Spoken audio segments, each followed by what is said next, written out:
going to hit recording, and now we are recording, hopefully. So there we go, recording. Okay, so now we're starting over. So here I am, and welcome to our webinar today on the 12 negotiating strategies of America's top realtors. And today, these are going to be buyer-focused, buyer negotiation strategies. Now, this is not something I do that often. You know, I'm totally a seller guy. Spent all my life representing sellers, listing homes. But today, what I've done is I've looked back and I've identified. Now, I went through the Dale Carnegie system, taught negotiation.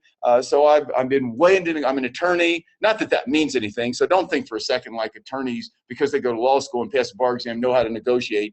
I'm not aware of any course in law school that has anything to do with negotiation, although people perceive that attorneys can negotiate better. But the bottom line is I've spent a lot of years studying the art of negotiation, going through the Carnegie system, teaching, etc., and then obviously in real estate. So what I've done, rather than talking a bunch of philosophy and stuff like that, what I've done with today's webinar is to identify 12, what I believe are the 12 most powerful strategies that when you are representing a buyer, when you're representing a buyer, to help you make the deal, to help you get a deal done for your buyer. So we're going to go to a screen share here. Here we come, popping over, screen share, there we go. And so 12 buyer negotiation strategies of America's top realtors. So first, before showing buyers a home, and this is really important, before showing buyers a home, position yourself as a negotiator. Now, this is a really big deal. You want to talk to the buyers about how your number one goal is not being a tour guide, is not showing them homes, but is negotiating a good deal on a home for them. And you want to talk to them about, as you're going to see in a minute, about the strategies you will use in doing this. And one of the real keys to doing this is you talk to the buyers about what's known as a win-win philosophy. Now, this sounds kind of soft and philosophical, but it's really not. It's really a big deal, because the bottom line is, as I learned and went through the Dale Carnegie system, the top negotiators in the world, I don't mean just in real estate, I mean in anything, the top negotiators in the world understand that winning negotiation is a way where, as it says right here, Dale Carnegie's quote, each party should gain from the negotiation. This is not a win-lose situation. This is not a win-lose situation. People who look at negotiation as a win-lose situation are often the losers, not the winners.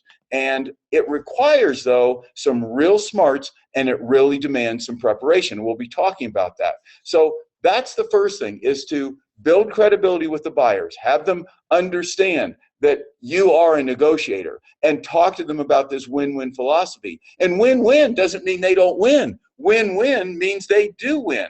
It's known, and this is in all top negotiation circles, in all the top negotiation forums, it's master level negotiation at its best. And right there in the quote, there's only one way to get anybody to do anything, and that is by making the other person want to do it. And they have to feel like they're winning. They have to feel like they're winning. So you just talk to the buyers about that. You talk to them about that philosophical approach that you'll be taking, where you're going to enable them to win by being smart enough and prepared enough to have the seller also believe that they are winning as well.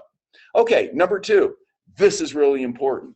You want to explain to the buyers your negotiation process. And this is what we're going to be covering here in the next like 45 or 50 slides. You want to explain your negotiation process. This is critically important, because buyers gain confidence in you when you explain what the process is going to look like. And remember, this is before you ever start showing them homes. You haven't even shown buyers homes yet. This is when you are just getting ready to get started, and you're getting their head in the right place. You're getting their head in the right place. So the fact is that buyers, and I can tell you through years of experience, buyers are easy to deal with when they know what to expect, when you've laid out this path. And as I say here, it's easier to take buyers down your road if you show them your roadmap. It's easier to take buyers down your road if you show them your roadmap. So the first step is to explain the philosophy. And the next step is to explain your negotiation process, which we're going to do here. And you'll see it rolling out here. And everything that you're going to see rolling out here in these slides, this is what you want to explain to buyers as to how this path is going to go to getting them a great deal on a home once they find it. So number 3, you want to take control and command respect by explaining the rules. Now, the rules are different than the path. Showing them your negotiation process is the process. You command respect by explaining your rules. And I got to tell you, I used to do this, I've seen some realtors do this, and what you're doing, and I'm going to explain how to do this, you go perceptually from I hope you buy with me to you're darn lucky to have me. For example, there is a buyer agent firm in Texas that I believe is one of the finest buyer agent firms in the country. And they, in order for a buyer to deal with them, their rules are very clear. Number 1, the buyers have to do their own research, their own homework, and find the homes that they would be most likely be interested in. Go online, search, etc. They are supposed to drive by those homes before they ever suggest to this real estate firm that you take us out, you take me as a buyer out and show me the home. They require that buyers be pre-qualified, which I'm sure you do too, but they will not even show a buyer a home without a pre-qualification letter. And this home, for example, this particular firm limits the number of showings to 3 homes twice. They will not show buyers more than 6 homes unless the buyers pay out of pocket for additional showings. Now, the idea is that this firm sets out the rules. And what it does is it makes buyers, and they are the most successful buyer agent firm, I understand, in Texas, and one of the most successful firms in the country. And what they do is they do 2 things. Number 1, they give the buyers an incentive. They give the buyers a 1% buyer rebate. So they say, basically, if we're going to give you 1% of our, let's say 3%, then you have to do certain things. You have to pay, you have to, let's say, you have to earn that 1%. And of course, buyers generally like to drive by homes, look online and all that anyway, so it's no big deal, but you need to be pre-qualified, et cetera. Well, my point to you is I'm not saying, and then they say, number 2, we are world-class negotiators. And they really position themselves as being the best in the market at negotiating, but we're not tour guides. They make a big point of we are not tour guides. We will be glad to show you homes because we have to do that to establish procuring cause and earn the commission that would be paid.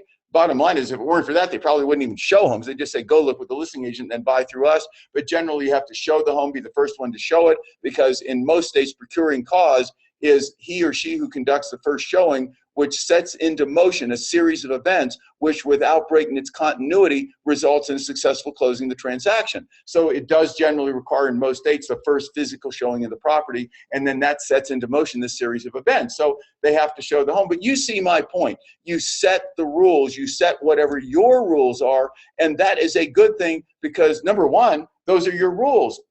And you want buyers to follow them. But number 2, it just makes buyers respect you and want to deal with you that much more. Okay, so this is all, those 3 things were all prior to finding buyers a home. Now, after you find buyers a home, you want to start down this process. This is the obvious one, but I'm going to give you some specifics. You want to do your homework on that home. Studies show, and this is studies, there's articles about this all over, that knowledge of the other side is the number 1 key to negotiation success. You know, I think that a lot of people, this is something they really stressed in the Dale Carnegie training. I think a lot of people believe that there are some magic formulas in negotiation. There are some magic things you can say that just all of a sudden make the other side topple. And that's just not true. There are some things you can do that will make you more likely to get a better deal and more likely to succeed. But I will tell you for a fact that the number 1 thing, having spent all these years and negotiated thousands of deals and helped agents negotiate thousands of deals, the number 1 thing, just like in giving a talk and giving this webinar, I mean, the amount of time that went into preparing these slides, you know, being prepared like it is with live presentations, like it is with webinars, this of course is live, like it is with negotiation, the number 1 key is being prepared. So Days on market. Obviously, every buyer wants to know that. What's the seller motivation? You would never. Now, this is after they found a home. So you always want to find out from the listing agent, why are the sellers selling? What's their motivation? That's critical information. Are there any previous offers? You can ask. The listing agent may share it with you, may not. They probably shouldn't, but sometimes they will. So bottom line is you can certainly ask that. How about the skill of the listing agent? Who are you dealing with? How easy are they to deal with? If you don't know this person, it might be worth your while to check them out a little bit just so you can get a sense who you're dealing with. I can't tell you in the few cases where I have helped buyers buy. Now, what I always did is I would help friends and relatives buy where someone else would do the showings, and then they just wanted me because I was a friend, or relative. They wanted me to do the negotiation, and that was fine. I'd step in at that point. I just hated doing all the showing. So one of the things that I found is, boy, a real critical element in getting a deal done, as you well know, is the capability, the headset, the mindset of the person on the other side. Obviously the comps, and then competing homes. This is really critical. This is one right here that most people miss. The competing homes are what would be the homes, what would be the other homes in this area, in this neighborhood that would compete with this home. That is critical information for you to know in crafting what you're going to say to the listing agent when it comes to presenting your offer on this property. Okay?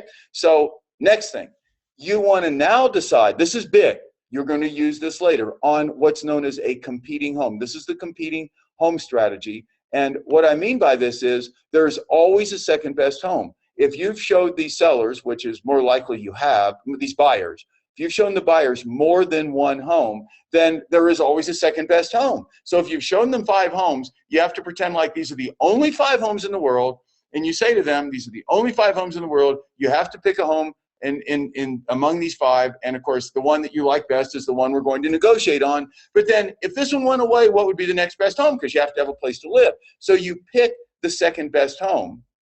That's important. And it doesn't mean they would buy it. It just means it's the second best home. And you want to identify, and you'll see how we're going to use this later, you're going to identify 3 positives about that home that make it attractive. Now remember, this is after your buyers have found a home they like. This is after your buyers have found a home they like, but before you even write the contract. So you identify this, of course, the competing homes, but now you identify the competing home, the one home that if everything they've seen, if they had to make a choice, this would be number 2, okay? So, and then you identify 3 positives about it, and you will use this competing home strategy later in the negotiation sequence, and you will see that. But now is the time to identify it. So that's step number 5. Okay, step number 6 is talk about the path to outcome. This is an important discussion. Look at all this stuff we're doing. We're doing 6 things out of 12 here before we ever write the contract. I mean, 6 out of 12 things before we ever write the contract. You talk with your buyers about the path, about what's likely to happen now, what you're going to write this contract, and here are the things that are going to happen. And this is really so important. I can't tell you in real estate how impactful it has been for me to, with everything I did, whether I was going in on a price reduction, whether I was going in on a listing appointment, whether I was getting ready to write a contract with a buyer on a home, to have what's known as clarity of purpose and clarity of process. And what that is clarity of purpose is, what do we want to get accomplished here? Really and truly, where do we want to end up in the negotiation process? It's nice where we want to. We'd like to steal the house. But realistically, what would be a fair place, even a little range of value? You talk with the sellers about, the buyers about, a little, see, I'm so conditioned to sellers and listings. You talk to the buyers about this range of value. Where in this tight little range, where would it be fair to end up? Or would we be happy? We'd feel like we got a really fair buy on this home you like so much. And I will tell you for sure that hesitancy is a deal killer. Hesitancy is a deal killer. It results from lack of clarity. And this clarity of process also removes the emotion. Again, what's the process? The purpose is what we want to get accomplished, and that is on what basis do we want to buy this home? what kind of a loan contingency, what kind of an inspection contingency, obviously what kind of a price. These are the clarities of purpose. These are the clarities of purpose. The clarities of process is how we're going to get it done. It's very unlikely that the way you want to get this done is to take the best of what you'll pay, the best of the terms, the best of everything, and put those all in your first offer. I would never do that. I mean, unless you're in a hot market and homes are selling right away and you feel like you have to pay list price or close to it, that's a whole different scenario. But in normal situations where you're not feeling like the home's going to sell the very first day, like tomorrow, you want to go through the process, the steps you're going to take, and you're certainly not going to offer the price, the maximum price you're going to pay. And we're going to talk about how you condition the buyer to make the right offer in a minute, by the way. But you want to have this clarity of process. You want to go through what your process is going to be, because a problem is a set of facts compounded by emotion. Never want you to forget that. A problem is a set of facts compounded by emotion. It's emotion that keeps people from doing the reasonable things that they should. It's emotion many times that keeps buyers from moving ahead in a deal that they should move ahead on, where you've really gotten them a fair price, where you have a realistic seller. So the bottom line is, if you lay out this process, lay out this plan, and by the way, that's what's going to happen now. So the steps that are going to go from this point on, these are the process that you're going to lay out to the buyer. So they're right here in the slides. And as you'll see at the end, you can all request a copy of these slides. So buyers are more likely to buy when things go according to plan. Come on, guys. People are more likely to do anything if things go according to plan. It's when things don't go according to plan, and then you get emotion injected into the situation, like, what should I do? So you get uncertainty, ambiguity, a little bit of emotion, you get that all in mixed into it. And when that happens and things aren't going according to plan, people hesitate, and that's when you don't make deals. And when you don't make deals, the buyers you're representing don't get the house that they want to buy. Okay, so now, how do you determine this first offer, the amount, the price in this first offer? Well, the big challenge, obviously, in representing buyers is to get buyers to make a first reasonable offer, not a lowball offer. And of course, you'll see later on that that's also, on the seller side, one of the big challenges with sellers. So here's a strategy to guide buyers on how much to offer. And I use this so many times in working with other agents and talking to them before their buyers wrote an offer, and also in dealing with our own buyers who were getting ready to write offers after one of my buyer agents had found them a home. And what it is that buyers get better deals when they'll know this intuitively, when they don't tick off sellers, when they don't get sellers all mad. I mean, how many times, if you've been in the business for a while, have you seen a situation where a buyer made a lowball offer and ticked off a seller? A buyer made a lowball offer and ticked off a seller, and you represent the seller. Let's say you're on the seller side. You've seen this happen as a listing agent, and the seller said, I would never sell the home to this buyer. That's ridiculous. I would never even consider this. They reject the offer. They get emotion into the deal, and then if the buyer does come back, ultimately, if the buyer ends up buying the home, they're going to pay more. And you need to explain that to your buyers. That is so critical to explain to buyers. And so the best strategy, and I've talked to buyers about this so many times, is to try to figure out what's an amount that's lower than the sellers would immediately take. I mean, obviously, anybody can just write a contract for what the sellers will take. It doesn't take any magic negotiating to do that. But the trick is, and I would tell buyers this all the time, is we want to make an offer that's lower than what the sellers want, but high enough to tempt them, that way, it's not going to tick them off. It's going to be tempting. They might reach down if the listing agent does their job. If the sellers are motivated enough, they might actually reach down and take it. So it's lower than what they want, but it's just barely high enough that it will be tempting. And usually that would not be an amount that is going to get them upset. Now, I of course know that you can't be certain as to what this temptation amount will be, but the idea here is talking to buyers about that is your best offering strategy will most of the time prevent buyers from writing a lowball offer that's going to tick off the sellers and end up costing them more to buy the house, and also most likely end up costing you the deal. So you want to explain that an initial lowball offer that has no chance of acceptance often results in them paying more. That is the real key here. And I just can't tell you, as a listing agent, which I've been all my life, the number of offers that buyer agents have written that were ridiculous. I can't even believe they would do it. I mean, they just followed their buyer's orders. You see, they didn't do what we've talked about earlier in this webinar. They didn't command respect. They didn't lay out the rules. They didn't lay out the plan. They didn't get the buyer respecting them enough in the beginning. They didn't get the buyer respecting them enough in the beginning that the buyer would listen to them when it came time to sit down and do what? To figure out what to offer. And that's why it's so critical to do the things I talked about earlier, because right here is where the rubber meets the road. This is where you either make a deal or not. If you can generate a reasonably good first offer from a buyer, you have an incredibly high likelihood of making a deal, because the sellers aren't going to be upset. It's going to be a higher price than it would be if the buyer's lowballed it, so you have a smaller gap to fill. And sure, the sellers will probably come back with a counteroffer, and we're going to talk about then how to close that gap. But I hope you see my point there. That is just so important. Okay, next strategy. You're going to love this. This is called leaving an escape hatch. Leave an escape hatch. So the concept here, I'm not going to show you that slide yet.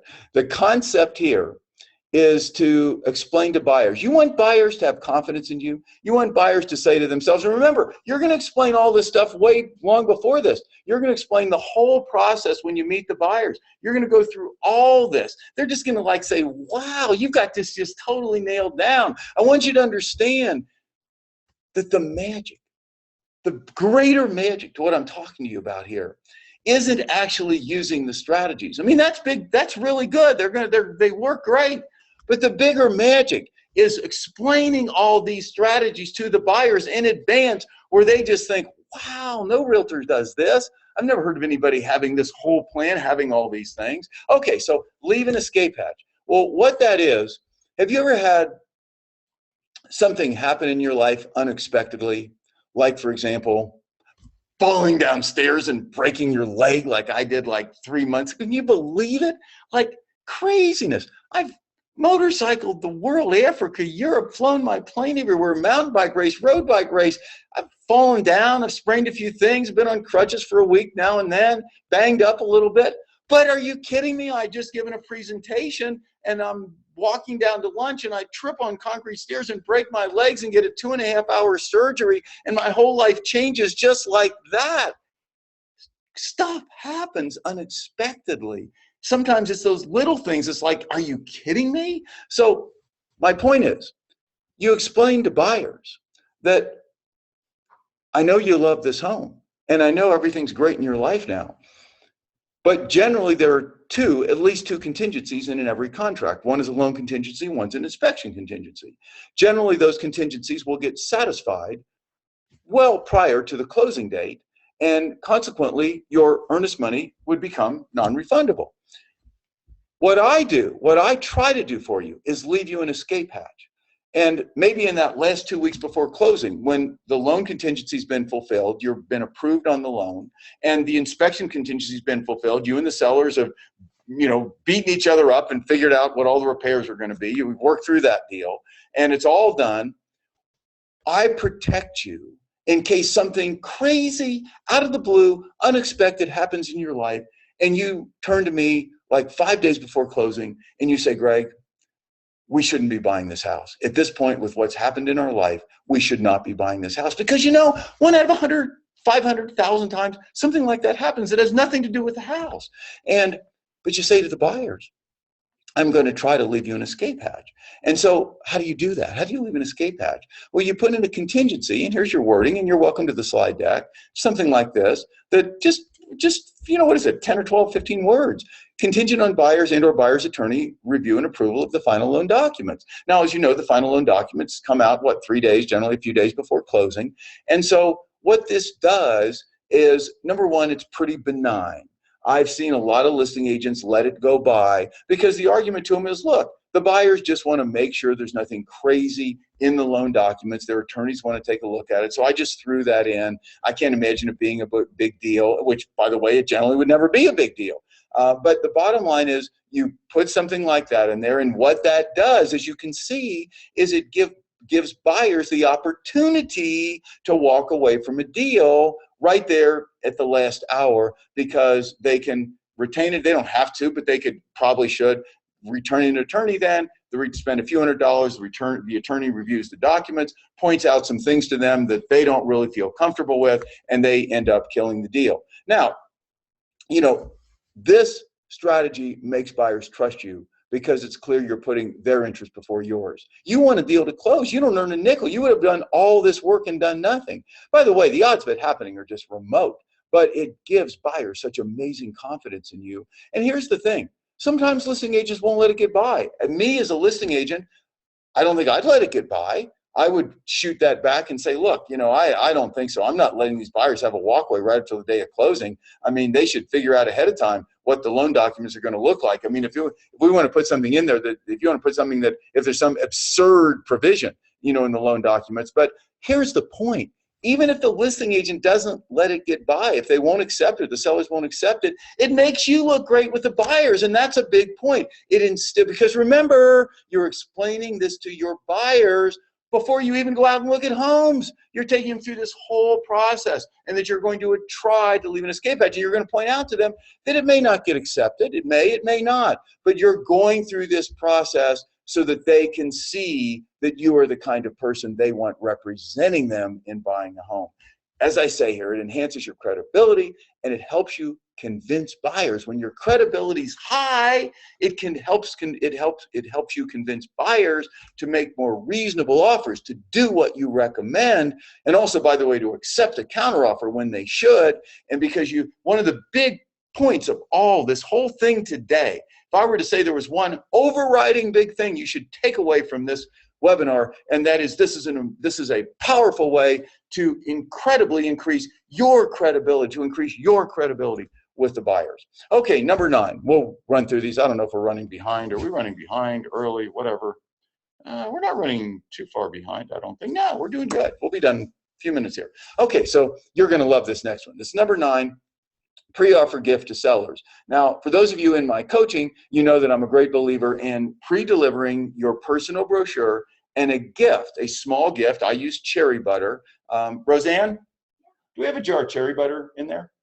Yeah, I'm going to show you guys cherry butter. I don't know if I've ever shown you cherry butter. So the cherry butter I use, but I have used cherry butter for 30 years as my pre-listing gift, hand delivered by my listing partner or someone to my sellers prior to the listing appointment as a thank you, hon, as a thank you. And the cherry butter I use, let me get it on screen here, get it close on screen. There it is up close. And I know I'm small on the screen, but it's Brownwood Farms cherry butter. There you can probably see it. Thank you. There you go. Is to just ingratiate them, the sellers, and let the sellers know that this is before I go over in the listing appointment. I thank you for allowing me to come over and talk to you about the sale of your home. Never the listing of your home, the selling of your home, selling your home. So same thing with respect to buyers. You want buyers to do the same thing, to ingratiate themselves to home sellers. You want it to be personal and not expensive, like the cherry butter, accompanied by a note, just a small thank you for the opportunity to view your beautiful home. And this leverages one of Cialdini's 6 laws of persuasion and reciprocity. So you don't want it to be so expensive that it looks like they're trying to buy favor. You just want to do this little gift. The next thing you want to do is a pre-offer letter. This is big. This is powerful. You have to do this. A pre-offer letter to the sellers. All this, of course, is delivered through the listing agent. You have the buyer agent. You as a buyer agent never deliver it directly to the seller. And the pre-offer letter goes something like this. Remember, people make better deals with people they like. So you want the sellers to like the buyers. You want to convert your buyer from a house stealer in the mind of the sellers to someone who appreciates their home. And that's what the gift, and particularly this letter, does. Now, I'm going to do even better than just suggesting the concept. Here's an idea on how you might start the letter. And then, of course, they have to talk about them personally. And that is like Mr. and Mrs. Jones, Mr. and Mrs. Feller. We talked about it, and we realized that if we were selling our home, we'd like to know about the people who wanted to buy it. So we thought we'd tell you a little about us. But before we do, we want you to know how much we love your home and appreciate how you've cared for it. We've been told that a strategy to buy homes for less is to identify what might be wrong. What might be wrong. You won't hear that from us about your home. I mean, just ingratiate, and then talk a little about them. And I will tell you, my nephew Jason bought a home, a few months ago. And Roseanne, my wife, who has started off 35, 40 years ago as my first buyer agent, she's amazing with buyers. She went out and helped Jason buy a home. And he wrote this letter. He did just exactly this, wrote this letter to the home sellers. And he got a very fair deal on the home. It's hard to say whether the letter ended up getting him a better deal than he would have without it. I think it probably did. But here's what happened. Get this. He then, after he buys the home, but before the closing, the home sellers invite him over along with his fiance, who's, by the way, amazing. We're so excited about the wedding. We'll be having the wedding up here next July at our ranch here in Wyoming. And the home sellers, before the closing, invite him over, and they have all this furniture, thousands of dollars worth of furniture that they're not going to take with them to wherever they're moving. And they don't try to sell it to him. They just say, we just wondered, that was so nice what you did, that letter you wrote us, etc. We just wondered if you'd like to have any of this stuff.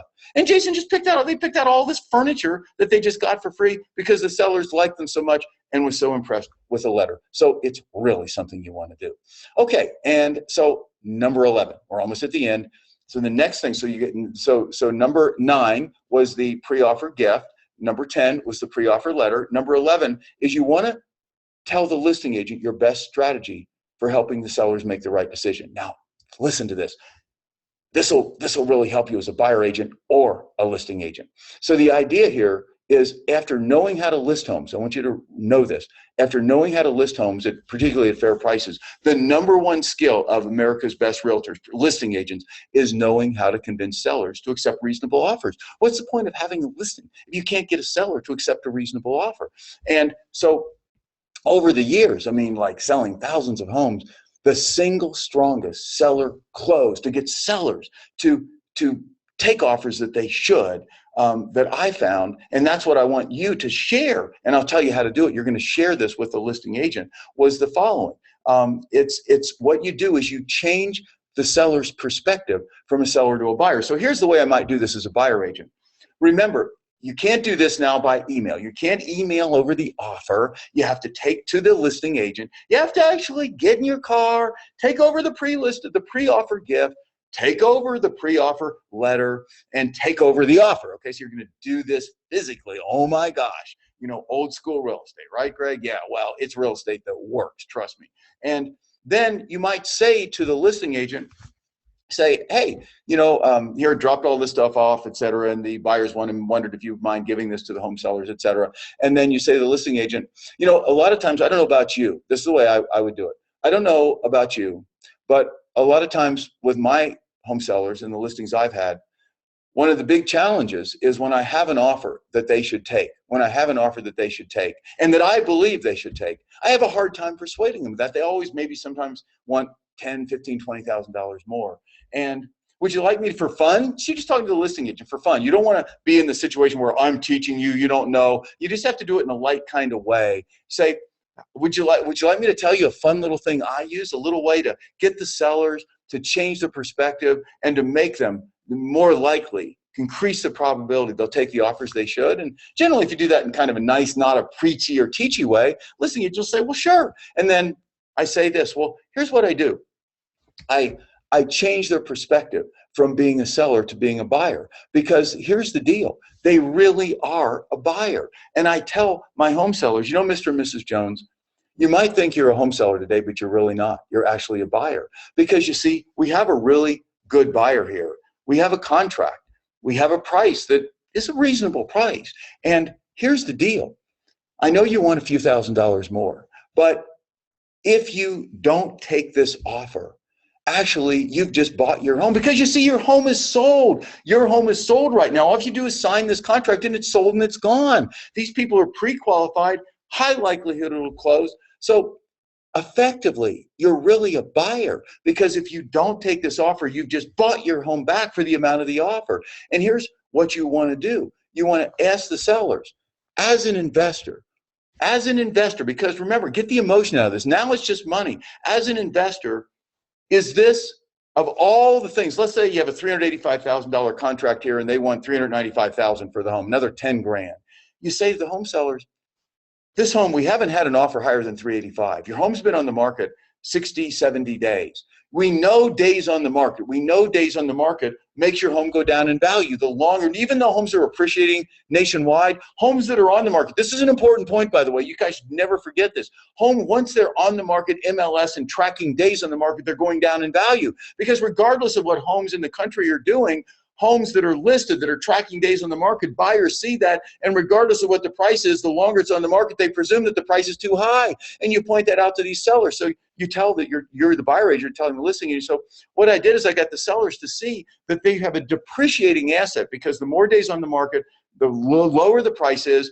And would they, as an investor, knowing that this home's never seen an offer higher than this, would they really buy this home at $385,000 in the hope that in a week or in a month they could sell for another $5,000 or $10,000 more? Of all the available investments out there, nobody sane person would do that. So it's really a powerful close as you're a listing agent, and it's really a powerful thing to share with listing agents to increase the probability that your home, that your offer will get accepted. So the idea is to, as I said before, that sellers need to understand that their home is going down in value even when most homes are appreciating, because it's tracking days on the market. Okay, and then number 12, to finish up, the strategic delay and walk away. The idea here is where the seller's counteroffer, the buyer's original offer, which happens all the time, and then we have the competing home we identified, that's where you use it. So you don't overplay it, but you point out how the buyers are struggling to accept this counteroffer in light of the other home they like, but they don't like it as well. You don't make it some big deal. You don't overplay it, because that's transparent, but you just drag the time. If, say, the counteroffer is open for a day, you don't want to respond either way right away. You want to talk to the listing agent a couple of times about the struggle and about how you're trying and about how the buyers are just struggling because, gosh, the whole thing is that this counteroffer is just higher than they want to pay, and it sure makes this competing home. So this is the delay and the walkaway. The delay is delaying your response right up until just before you have to, and the walkaway is saying potentially the buyers, while they like your home best at this counteroffer price, they're really seriously considering the competing home. So it's the delay, the walkaway, the using the competing home here, and the whole idea is for the buyers to then come back with a counteroffer in between their original offer and the seller's counteroffer, and have the sellers accept it, because the listing agent shares that it's likely the buyers will walk away if they don't. And you just tell the big fight story. You tell the big fight story about how over all this time that this counteroffer was open, you worked so hard to get the buyers to not go back and start negotiating on the competing home, but to make one more last try, split the difference, split the baby, come in with a price that's somewhere in between. And I will tell you that strategy, in terms of the likelihood of getting offers, an offer back, a recounter offer back from the buyer, it works like magic. Well, I hope you guys enjoyed these 12 strategies. Actually, what I'll be doing in a future webinar, I may do it next Wednesday, maybe the Wednesday after, I'm not sure. I'm going to do 12 negotiation strategies relating just to sellers, working with sellers. So we're going to do a seller side negotiation 12. In that one, some free resources real quickly. If you'd like a link, these are some of the things that you just have to see. We're just going to give them to you for free. I did a webinar on the 8 changes that will define the future of real estate.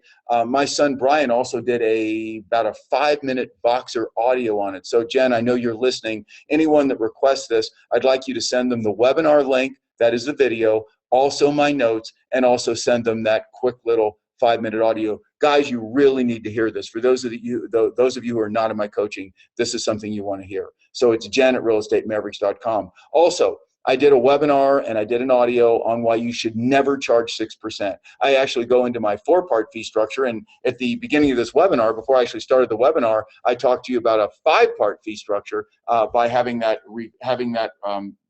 refund to sellers if they send you business, refund to sellers of maybe 20% of their commission each year if they send you business that ends up converting to a sale. We talked about that prior to this webinar, and so you really need to watch my never charge 6%.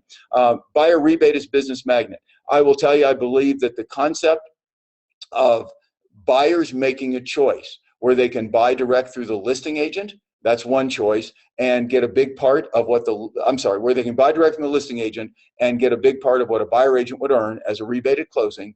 And also the strategy of buyer agents buyer agents strategically using buyer rebates to attract more buyers, make buyers more loyal, make buyers stick to you, make buyers follow your rules, make buyers sign a buyer agency agreement. I think this is one of the most powerful strategies in real estate. It's been off the scope of most realtors for years because in many states it was not allowed, but now it's allowed in 40 states. And so I think we're just right at the tip, right on the edge of the wave of this buyer rebate thing just exploding. And of course, the way to make big money in real estate and most any business is to get ahead of the curve. And I think you would be. So you want to watch this webinar, Buyer Rebate as a Business Magnet, if you haven't.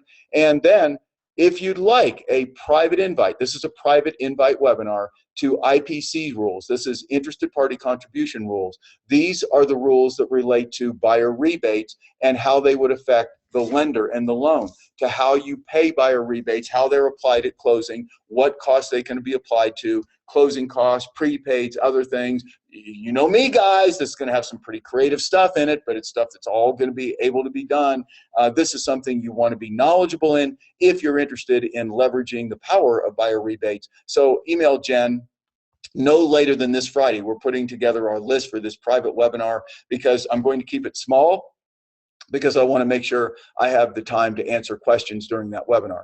And then if you'd like a copy of my coaching brochure, you can email me, greg@realestatemaverics.com. We just produced a new 17-page downloadable coaching brochure. You'd like to take a look at that. Just so you know, my specialty, I don't do normal coaching. That just doesn't interest me. Obviously, I can teach pretty well how to list homes and sell homes, but that doesn't inspire me because I don't believe that's the future of real estate. The traditional ways and even some of the strategies that I teach, I don't believe that is going to be the future of real estate. I believe that realtors need to have a non-traditional real estate model. It needs to have a defined demographic. It needs to have a more creative fee structure. It needs to have a more creative and powerful home selling process that's so different from what most realtors do. It needs to have, I have this triangle that I developed that these are the components of this business model and the demographic and the marketing. And the whole idea is to build a non-traditional real estate business model that makes you more money today, that attracts home sellers and home buyers to you because of your model, not because of you or because they like you, but because of your model. The same reason that people walk into businesses, deal with Amazon, go to Nordstrom, because of the business model. And this is what I teach agents to do, to have a business model that just attracts buyers and sellers like a magnet, and not only allows them to profit today but prosper in the future. So this isn't an advertisement on my coaching. I only take these days I only take a few agents a month into the program. I'm really just not interested in having some big scalable bunch of videos things. I like to get to know everybody. But if you're interested, greg@realestatemaverics.com. And I'll finish up with the grass isn't greener over there. It's greener where you water it. And your life doesn't get better by chance. It gets better by change. I am going to stop the screen share. See if I have, okay, cherry butter.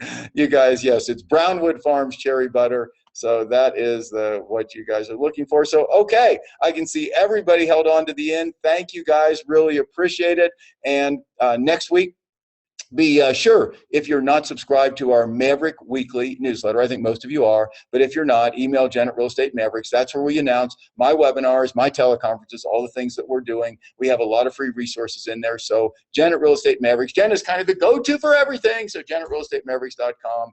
And I will finish this webinar as I do most every webinar, and that is by saying, I salute the Maverick in you. Bye-bye, you guys.